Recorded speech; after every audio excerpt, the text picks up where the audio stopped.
Ty Simpson has been patient. He's waited his turn, and now he's getting his chance to run the offense at Alabama. How beneficial do you think it will be once he steps on the field that he was patient and he has spent the past 3 years, learning and developing within the system? It used to be the norm, right? Now it's some kind of, you know, anomaly that a kid actually waits his turn and develops. Quarterback is a position that has to be developed. I think from a recruiting ranking standpoint, and that became a really big thing in the last 10 or 15 years, and fans put undue pressure on kids to be successful. And if they don't win the Heisman Trophy as a true freshman, then they're a complete failure, right? And some of the kids can handle the pressure and some can't.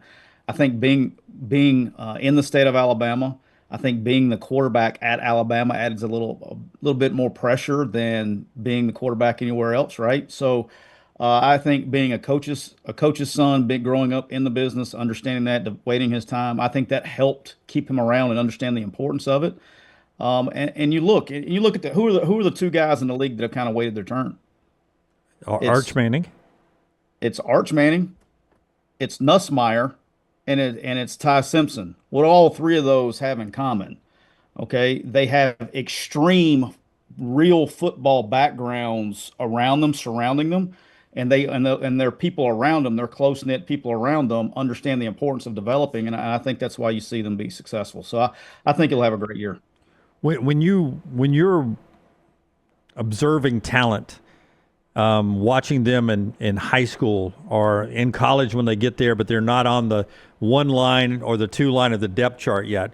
What are you looking for most to see? Like what do you see in Ty Simpson that makes you think he's going to be successful, even though we haven't really seen him in the game? What do you look for? What pops off of tape for you, Siskey? Well, I don't think it's the tape.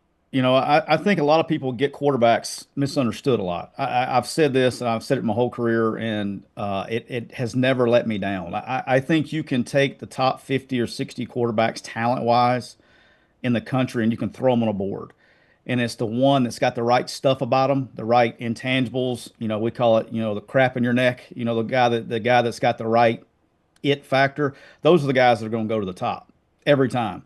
And I'll throw a shout out since it's back at Alabama. I remember when I was at Alabama one year, we were going to take a second quarterback, and coach says, "Hey, let's bring in all the top guys in the state of Alabama, and let's see if we can get one to be an extra guy because we were running low numbers." And so we bring in the top, and there was no like big time. One guy I think went to Miami and somebody else, but one of the least recruited guys was Devlin Hodges out of Mortimer, Jordan. And I remember I wrote down on the board in Sharpie, I said, I don't know where this kid will go. I said, but wherever he will go, he'll set every record known to man. And they're like, what makes you think that? I said, he's got the right stuff. And you knew it when you talked to him. And he did, had a great career at Sanford and played in the NFL and those things. But I think it's about the guys that have a little bit of a talent, but have a lot more moxie and leadership ability, and have, the moment's never too big for them. I've coached many a quarterback that set every record as far as how many stars they got and how far they could throw a football. They look great in routes on air. It's one thing to throw a football in routes on air, or if you're at your local high school and you got a 210-pound guy trying to chase you down.